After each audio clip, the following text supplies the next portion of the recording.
బీసీల కోసం పెంచాల్సిన అవసరం ఉంది. డెఫినెట్గా నేను ఘంటాపదంగా చెప్తా ఈ మాట. ఎవరైతే అల్పాదాయం కలిగి ఉన్నారో, ఎవరైతే ధనవంతులతో పోటీ పడలేకపోతున్నారో, ఎవరైతే అర్హులై ఉన్నారో, కులాలకు మతాలకు అతీతంగా అందరికీ రిజర్వేషన్లు ఉండాల్సిందే, అవి కొనసాగాల్సిందే. మనది ఒక టిపికల్ దేశం భారతదేశం. ఒక్కొక్క రాష్ట్రంలో ఒక్కొక్క పరిస్థితులు ఉంటాయి. కాబట్టి అన్ని వర్గాలు సమానంగా ఉన్నాయి. కాబట్టి డెఫినెట్గా రిజర్వేషన్లు తీసేస్తాము, అవి ఎవరైనా సరే వాళ్ళకి నేను వ్యతిరేకిని, మా పార్టీ వ్యతిరేకం. 100% ముస్లింల రిజర్వేషన్ తీసేయడం తప్పు. వాళ్ళకి ఏదైనా ఉంటే ఉన్నదాన్ని కొనసాగించండి, ఇంకోటి పెంచితే పెంచండి, అట్లా ఉండాలి. కానీ ఒక ముస్లిం ద్వేషం పెట్టుకొని వాళ్ళ చుట్టూ ఈ పొలిటికల్ గేమ్ ఆడడం అనేది చాలా దిక్కుమాలిన దరిద్రం కూడా చర్య. సార్ పార్లమెంట్ ఎన్నికల తర్వాత పార్లమెంట్ ఎన్నికల తర్వాత బీఆర్ఎస్ నుంచి చాలామంది ఎమ్మెల్యేలు కాంగ్రెస్ పార్టీకి వస్తారని చెప్పి కాంగ్రెస్ మంత్రులు చెప్తున్నారు. ఇప్పుడు వస్తారు, ఎన్నికల తర్వాత ఇంకా చాలామంది వచ్చే అవకాశం ఉందని చెప్పి 20-25 మంది ఎమ్మెల్యేలు వస్తారని మంత్రులు చెప్తున్నారు. సార్ ఏం కావాలంటారు మీకు? ఎందుకు ఎమ్మెల్యేలు వస్తారంటున్నారు? మీరు మీ దగ్గర ఏమైనా సమాచారం ఉందా? నేనేమంటున్నా అంటే, ఒకరోజు రేవంత్ రెడ్డి గారు మాట్లాడి ఇలా సాయంత్రం వరకు నీ దొడ్లు ఎందరూ ఉంటారో చూసుకొని, నా దొడ్డు అయితే ఇంటాక్ట్ ఉంది ఆయన మాట్లాడిన తర్వాత. ఇది కూడా అంతే ఉంది. రెండవది, ఈయననే బీజేపీలకు జంపు కొడుతున్నారని కాంగ్రెస్లోనే చాలా అనుమానాలు ఉన్నాయి డెఫినెట్గా. ఎందుకంటే ఆయన కేసులు కొలిక్కి వస్తున్నాయి. ఓటుకు నోటు కేసు ఏదైతే ఉందో అది భయంకరమైన కేసు, రెడ్ హ్యాండెడ్గా ఆయన పట్టుబడ్డ కేసు. ఆయన తప్పించుకోలేడు కూడా, ఎవరు తప్పించలేరు. కాబట్టి అది మన కింది మీద అయితే ఈయననే బీజేపీలకు జంపు కొడతాడు కేసులు తప్పించుకోవడానికని పెద్ద ప్రచారం ఉంది. అందులో భాగంగా నిజంగా జరుగుతున్నది ఏంటంటే, నన్నేవాళ్ళు డైరెక్ట్ కన్సల్ట్ చేయలేదు, కానీ మా పార్టీలో ఉన్న ముఖ్యులను కాంగ్రెస్ పార్టీలో ఉన్నటువంటి ఒక వర్గం అంతా కన్సల్ట్ చేస్తూ ఉన్నారు. కన్సల్ట్ చేయడంగా స్పష్టంగా చెప్తున్నారు సంఖ్యతో సహా, అన్న మేము 26 నుంచి 33 మంది ఎమ్మెల్యేలు రెడీగా ఉన్నాము, మేము కలుస్తాము, ఇద్దరం కలిసి గవర్నమెంట్ ఫామ్ చేద్దామని చెప్తున్నారు. మరి రేవంత్ రెడ్డి తదాస్తు దేవతలు ఉంటారు పైన, మరి అటు నుంచి ఇటు వస్తారో ఇటు నుంచి అటు పోతారో చూద్దాం ఏం జరగబోద్దు. సార్ మీరు ఇందాక జాతీయ స్థాయిలో బీఆర్ఎస్ మళ్ళీ బలపడుతుందన్నారు. ఈ అసెంబ్లీ ఎన్నికల తర్వాత ఇది చాలా చర్చ జరిగింది, బీఆర్ఎస్ టీఆర్ఎస్గా మారిపోతుంది అనేది. దీని ఆఖరి జరగదండి. నేను చెప్పిన కదా, బీఆర్ఎస్గానే ఉంటుంది, no doubt about it. KCR గారు ఇక్కడ సార్ ఎంతో సంక్లిష్టమైనటువంటి అంతర్జాతీయ విషయాలను సైతం సరళంగా, సూటిగా, స్పష్టంగా మాట్లాడే కేసీఆర్ గారు లేని లోటు అసెంబ్లీలో స్పష్టంగా కనబడుతుంది. ఆ లోటును ఎప్పుడు భర్తీ చేయబోతుంది? నెక్స్ట్ సీజన్ నుంచి చూస్తారు కదా కేసీఆర్ ప్రళయ గర్జన, డెఫినెట్గా చూస్తారు. Sir BRS party next parliament elections తర్వాత కేంద్రంలో మంత్రులు చేస్తామని మీరు చెప్తా ఉన్నారు. మీరేమైనా ప్రధాని రేసులో ఉంటారా? 100% ఉంటే అవకాశం వస్తే ఎందుకుండానే అవకాశం వస్తే ఉండరు. ఎవరైనా నాకు అర్థం గమ్మత్తు, నువ్వు నీకు అంత అమాయకున్నా అవకాశం రావాలనే కానీ ఎందుకున్నావు నాకు అర్థం కాదు. I will be in the race. మా సురేష్ బాయ్ సాబ్ నవ్వుతున్నాడు, ఆయనే రేపు కేశవరావు వెళ్ళిపోయింది కాబట్టి రేపు మా parliamentary party leader Suresh Reddy గారు కాబోతారు. రేపు నేను లెటర్ ఇష్యూ చేస్తా ఉన్నా చైర్మన్కు. He will be the main player in Delhi on behalf of BRS.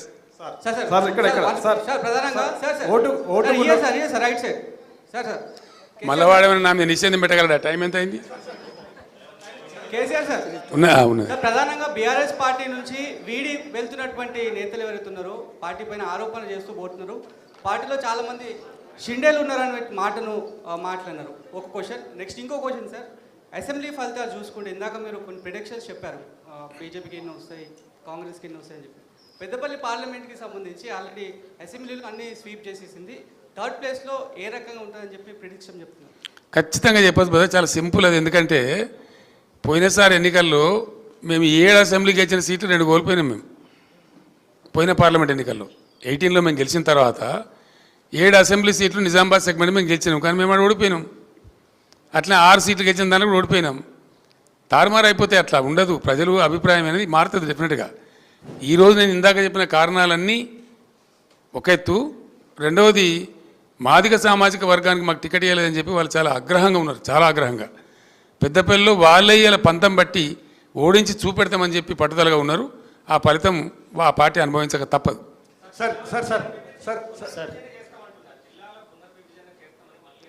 నేను ఒక్కటే మాట చెప్తా ఉన్నా, ఈ ప్రభుత్వానికి ఏం పని లేదు, పలిలేని మంగళి పిలితల కొరిగిండి అన్నట్టుగా అసలు చేయాల్సిన పని వదిలిపెట్టి అన్ని పనికి మాలిన పనులు వీళ్ళు ముందరేసుకుంటున్నారు. ఇండియా బాబు, ఒక్కొక్క జిల్లా చేస్తున్నప్పుడు నేను వట్టిగా చేయలేదండి. దాని మంచి చెడ్డలు, దాని పూర్వపరాలు, దాని గ్రోతు ఆశించి ఛత్తీస్గఢ్లో అక్కడ చీఫ్ సెక్రటరీ గారితో మాట్లాడేది కూడా వాళ్ళు ఒక బస్తర్ జిల్లాను అనేక జిల్లాలు చేసిండ్రు. ఎట్లా చేయాలని అడిగినప్పుడు భూపాలపల్లి జిల్లా ఏర్పాటు చేసిన, ములుగు ఏర్పాటు చేసిన, ఇంకా కొన్ని జిల్లాలు ఏర్పాటు చేసిన, వాటి భౌగోళిక పరిస్థితులను బట్టి అవి గ్రోత్ కారిడార్లుగా మారాలని చెప్పి అక్కడ లైట్ రావాలి, అడ్మినిస్ట్రేషన్ పోవాలి, అక్కడ కలెక్టర్ ఉండాలి, ఎస్పీ ఉండాలి, ఉంటేనే బాగా జరుగుద్దని గతంలో కలోలిత ప్రాంతాలుగా ప్రకటించిన సిరిసిల్ల జగిత్యాల కావచ్చు, భూపాలపల్లి ములుగు కావచ్చు, స్టేట్ బార్డర్లో ఉండేటువంటి గద్వాల జిల్లా లాంటివి కావచ్చు, చాలా ఆలోచనతో తెలంగాణ యొక్క ప్రగతిని ఆశించి చేసిన జిల్లాలు అవి. ప్రజలు చాలా హ్యాపీగా ఉన్నారు. ఇలా కొత్తగా ఏర్పడ్డ జిల్లాల ప్రజలు కూడా చాలా కోపంగా ఉన్నారు ప్రభుత్వం మీద. నేను పోయిన ప్రతికాడ అడిగినా, మీ జిల్లా తీసేస్తారంటే యుద్ధానికి సిద్ధం సార్, ఎట్లా పోతావో చూస్తామని చెప్పి మాట్లాడుతున్నారు.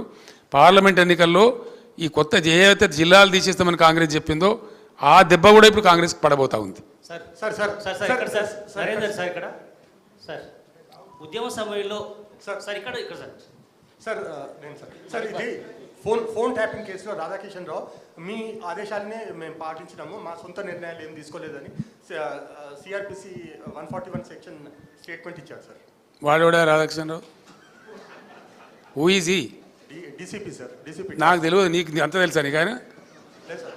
రాష్ట్రంలో 100 మంది డీసీపీలు ఉంటారు, వాడు కూడా ఒక్కరి పేరు పట్టుకుని నన్ను అడిగింది నాకు అర్థం కాదు. సార్ ఉద్యమ తలా సమయంలో తోకలేని ప్రశ్న అది. సార్ ఉద్యమ సమయంలో అసలు ఆ ఫోన్ ట్యాపింగ్ ఏదో మీకు పిచ్చి పట్టుకున్నది. కానీ ముఖ్యమంత్రికి ఫోన్ ట్యాపింగ్ ఏమైనా సంబంధం ఉంటుందా? రాహుల్, నువ్వు ఇంత పెద్ద సీనియర్ లీడరు. ముఖ్యమంత్రి gets reports from the intelligence department. వాడు ఎట్లా తీసుకొచ్చిన రిపోర్ట్ మాకెట్ట తెలుస్తుంది? నాకు అర్థం కాదు. వాడు ట్యాపింగ్ చేసిండా, టూపింగ్ చేసిండా, డబ్బులు ఇచ్చిండా, ఇంకేదైనా రహస్య వ్యవస్థ పెట్టుకున్నా మాకు ఎందుకు తెలుస్తుంది? నాకు అదో ఇష్యూ అవా ఇంత సిల్లీ. ఆ గవర్నమెంట్ ఎంత సిల్లీ ఉన్నదో మీరు కూడా అట్టే తయారైపోయిన పూర్తిగా. What is that non sense? నాకు అర్థం కదా. ఫోన్ ట్యాపింగ్ అది పెద్ద ఫినాయిల్ పెట్టి నోలు కడుకునే పరిస్థితి తెస్తూ ఉన్నారు. ఎవడో కొందరు బాగాగాలు పని లేక ఫోన్ ట్యాపింగ్ తోకట ఏం ట్యాపింగ్ అయినా నాకు అర్థం కాదు. ఇలా ఈ ముఖ్యమంత్రి తరఫున ఇంటెలిజెన్స్ ట్యాపింగ్ చేస్తలేదా అండి? Do you say that? ప్రతి ప్రభుత్వానికి ప్రపంచంలో గూఢచార వ్యవస్థ లేని ప్రపంచమే ఉండదు, ప్రభుత్వమే ఉండదు. వాళ్ళు సమాచార సేకరణ చేసి ప్రభుత్వానికి ఇస్తారు. సాయంత్రానికో పొద్దున్న early morning, every morning intelligence comes and brief the chief minister about the law and order situation. చాలా ఉంటుంది మన దగ్గర. హైదరాబాద్లో పేలుళ్ళు జరిగినాయి, అట్లాంటిది ఏదైనా ఉంటుంది, ఇంకేదైనా ప్రమాదాలు ఉంటాయి, కొన్నిసార్లు కొన్ని విచిత్రమైన దొంగల ముఠాలు వస్తాయి. అట్లాంటివన్నీ కూడా సమాచారం సేకరించి ఇస్తూ ఉంటారు. ఏం చేయాలో చెప్తారు. దాన్ని బట్టి గవర్నమెంట్ ఏంటంటే వివిధ శాఖల అధికారులకు అప్రమత్తం చెప్పి కల్తీ విత్తనాలు ఉంటుంది, దాని మీద కూడా ఇస్తారు. వాళ్ళు ట్యాపింగ్ చేస్తాడా, టూపింగ్ చేస్తాడా మాకేం తెలుస్తుందా? నాకు అర్థం కాదు. No minister is concerned with that, no chief. అసలు కన్సర్న్ ఉండదు. We are only concerned with the reports given by the intelligence. The way the brought the report we don't know. That is purely internal matter of the police department. And ఇంకోటి అండి, అదేదో మీరు పెద్ద భ్రమలో ఉన్నారు. పోలీసులు ఎప్పుడు ఫోన్ ట్యాపింగ్ చేసినా బాజాప్తాగా టెలిగ్రాఫ్ యాక్ట్ ప్రకారం, 1869 టెలిగ్రాఫ్ యాక్ట్ ప్రకారం బాజాప్తా రాష్ట్ర హోమ్ సెక్రటరీ పర్మిషన్ తీసుకొని చేస్తారు. పర్మిషన్ లేకుండా చెయ్యరు. ఇది ఇంగితమైన ప్రతి ఒక్కరికి తెలుసు. తర్వాత తీసుకున్న దాన్ని డిమాలిజ్ చేయొచ్చని కూడా ఉంది ఆ చట్టంలో. ఒక నిర్ణీత వ్యవధి తర్వాత వాళ్ళు సేకరించిన సమాచారాన్ని డిమాలిజ్ చేయొచ్చని కూడా అదే యాక్ట్లో ఉంది. ఇది తెలియకుండా అదేదో పెద్ద భయంకరమైన వ్యవహారం అన్నట్టు, దానిలో ఏదో తోకమట్టం ఏదో కొండందో వెలకబట్టుకున్నాం అన్నట్టు ఏమి బట్టి ట్రాష్ గ్యాస్ దాంతో ఏం అయ్యేది. మీరు ఆ భ్రమలో ఉండకండి. సార్ తెలంగాణ ఉద్యమ సమయంలో 2001 నుంచి 2014 దాకా కేసీఆర్ కుటుంబ సభ్యులకు పారాగాన్ చెప్పులు వేసుకోనేటువంటి వ్యక్తులు అదే సమయంలో డీజిల్ పోసుకుందామన్నా కూడా కారుకు అట్లాంటి పరిస్థితులు ఉన్నటువంటి వారు ఈరోజు లక్షల కోట్లు సంపాదించారు. వాళ్ళ డబ్బునంతా స్వాధీనం చేసుకుంటామని పదే రేవంత్ రెడ్డి చెప్తున్నారు. చాలా సంతోషం. చేసుకోమని వెంటనే అర్జెంటుగా చేసుకోమని చెప్పాలా. పారాగాన్ చెప్పులు లేకుండా నేనుంటున్నా, రేవంత్ రెడ్డి ఉండినా ప్రజలకు తెలుసు కదా. పారాగాన్ చెప్పులు లేకుండా ఎవరు అనేది అందరికీ తెలుసు కదా దేశంలో. ఎవరు భూ కబ్జాదారు, ఎవరు బ్లాక్ మెయిలరు, ఎవరు ఓటుకు నేటు కేసులో పట్టుబడ్డరు, ఎవరు దొంగ దందాలు చేసిండ్రు, ఎవరు భూమాఫియా అందరికీ తెలుసు రాష్ట్రంలో. మాకు పారాగాన్ చెప్పులు లేని ఫ్యామిలీ అండి మాది. Sir Srinivas sir, city vision live. గతంలో రైతులకు ఉచిత ఎరువులని ఒక హామీ ఇచ్చారు మీరు. చాలా సంతోషపడ్డారు, ఆశపడ్డారు రైతులు. అయితే ఆ నినాదం మళ్ళీ ఈ మధ్య తెర మీదకి తేవట్లేదు. కాదు బ్రదర్, కాదు బ్రదర్. బేసికల్లీ అది కరెక్ట్ కాదు. ఎందుకంటే మేము ఏం చేసినామంటే రైతుకు సహకారం అందించాలా, పెట్టుబడి సాయం చేయాలని మేము ప్రయత్నం చేసినాం. ఆ టైంలో ఏం జరిగిందంటే యూరియా బస్తాలు ఇద్దామని కొంతమంది చెప్పారు. ఒక సలహా, ఇట్ వాజ్ అండర్ డిస్కషన్, నేను ఎప్పుడు చెప్పలేదు, ఇట్ వాజ్ అండర్ డిస్కషన్. తర్వాత అశోక్ గులాటి గారు అని చెప్పి చాలా ప్రామినెంట్ ఆగ్రో ఎకానమిస్ట్ ఈ దేశంలో, ఇంటర్నేషనల్ ఫేమస్ కూడా ఆయన, ఢిల్లీలో ఉంటారు, నాకు మంచి ఫ్రెండు. ఆయన నేను అడిగిన, మేము చేద్దాం అనుకుంటున్నాం, వితౌట్ ఆ గవర్నమెంట్ సపోర్ట్ ఇలా వ్యవసాయం నడిచే పరిస్థితి లేదు. అనేక దేశాలలో గవర్నమెంట్ సపోర్ట్ చేస్తూ ఉంది, మన దేశంలో ఉల్టా ఉంది. మా రాష్ట్రంలో మేము చేయాలనుకుంటున్నాం, కొత్త రాష్ట్రం అని చెప్పి ఆయన సలహా అడిగిన. ఆయన ఏం చెప్పినట్టే, బ్రదర్ నాకు ఇప్పుడు నువ్వు యూరియా బస్తాలు ఇస్తావు, వానాకాలం వేసుకుని 4 మిగిలి ఉంటాయి ఆయన దగ్గర, నువ్వు మొత్తం ఇస్తావు ఈ పంటకు. ఆయన ఏం చేయాలి, ఈ 4 బస్తాలు అమ్ముకుంటాడు మార్కెట్లో, మళ్ళీ దానికి అపఖ్యాతి వస్తుంది. కాబట్టి అట్లా వద్దు, నువ్వు ఎంత ఇస్తావో, నీ స్టేట్ కిట్టి ఎంతవరకు పర్మిట్ చేస్తావో నాకు తెలియదు, నువ్వు చేయదలుచుకున్న సాయం క్యాష్ రూపంలో చేయి. ఏం చేయదలుచుకున్నావు, 1000 ఇస్తావా, 2000 ఇస్తావా, 3000 ఇస్తావా, నీ ఇష్టం. కానీ ఆ డబ్బుకు అతను ఓనర్ కావాలి. ఎందుకంటే ఒక ఆయనకు విత్తనాలు పట్టి ఉండొచ్చు, ఒక ఆయనకు ట్రాక్టర్తో దున్నించుకునే ఎక్కడికి పట్టి ఉండొచ్చు, ఒక ఆయనకు పురుగుల మందులు కొనుక్కునే ఎక్కడ ఉండొచ్చు. రకరకాల అవసరాలు ఉంటాయి రైతులకు, వేరియేషన్ ఉంటుంది. కాబట్టి నువ్వు ఇచ్చే కాడికి క్యాష్ ఈ బస్తాలు ఇచ్చి మళ్ళీ వాళ్ళు అమ్మేసుకొని, అవసరం లేని వాళ్ళు అమ్మేసుకొని ఇవన్నీ ఇబ్బంది జరుగుతుందండి అని చెప్తే, ఎరువు బస్తాలు దానాడే ఫుల్ స్టాప్ చేసినాం. తర్వాత రైతు బంధు పేరు మీద ఈ స్కీమ్ ప్రారంభించినాం. కానీ దీన్ని కొంతమంది చిల్లరగాళ్ళు సోషల్ మీడియాలో పెట్టి, బస్తాలు ఇస్తానో ఏమైంది, బస్తాలు ఇస్తానో ఏమైందని, మేము ఇది రైతు బంధు బస్తాలు 2 ఇస్తామని చెప్పినామా? బస్తాలకు బదులుగా ఇస్తున్నదే రైతు బంధు.